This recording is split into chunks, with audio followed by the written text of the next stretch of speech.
السلام عليكم ومرحبا بكم في قناة هانم. قبل كل شيء أود أن أشكر الجميع على متابعة القناة. أشكركم على هذه التعليقات الجميلة. لا تترددوا في وضع آرائكم في التعليقات، كلنا آذان صاغية.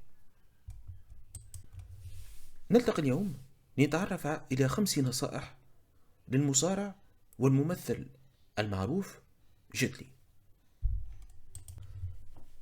جيت لي أو لي ليانجي باللغة الإنجليزية هو ممثل ومنتج صيني ولاعب فنون قتالية معروف. ولد بالصين وهو مواطن متجنس في سنغافورة. ونبدأ بالنصيحة الأولى. يقول جيت لي: التواضع هو دفاعك الرئيسي. الأعداء من حولك يتولدون من رغبتك في طرد غرورك. أنا لست مميز، لقد قضيت الكثير من الوقت في الفنون القتالية، الآن أعرض ما يمكنني فعله. هناك الكثير من الأشخاص في العالم يمكنهم فعل الشيء نفسه. النصيحة الثانية: الانسجام أهم من القوة. يقول جيت لي: أشعر بالحزن عندما أعتقد أنني أظهرت فقط كيف تؤذي الفنون القتالية للناس. لم تتح لي الفرصة لإثبات أن الشيء الأكثر أهمية ليس القتال. هذه معرفة انسجام اللين واليونغ والتوازن بين الأسود والأبيض. فقط من خلال معرفة الانسجام سوف تصبح عظيما. النصيحة التالية: السعادة معك دائما. ليس عليك أن تذهب إلى مكان بعيد لتجد السعادة، فهي هنا في غرفة هادئة وحيدة. كل مشاكلك تتركز في قلبك، لذلك عليك فقط أن تدرس نفسك. عليك أن تفهم من أنت حقا. إذا كنت تعرف عالمك الخاص فلن تحتاج إلى الخوف بعد الآن. النصيحة التالية: آراء الآخرين عنك هي مجرد موسيقى خلفية. ماذا يعني هذا؟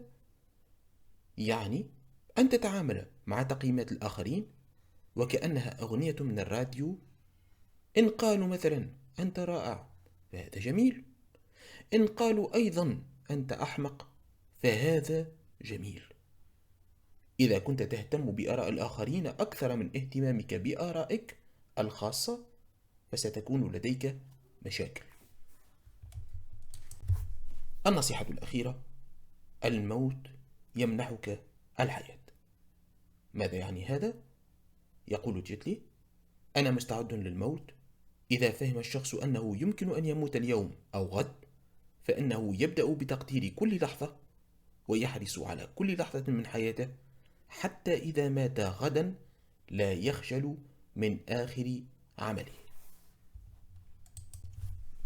الخلاصة هنا: سنذكر كل هذه النصائح التي قدمها جيت لي. النصيحة الأولى: التواضع هو دفاعك الرئيسي.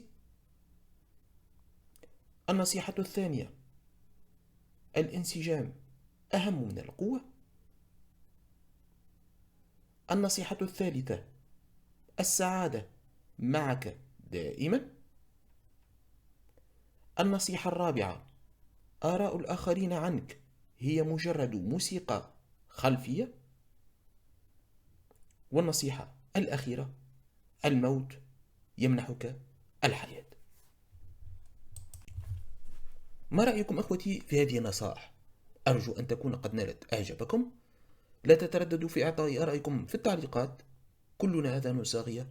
نلتقي في فيديو قادم إن شاء الله. السلام عليكم.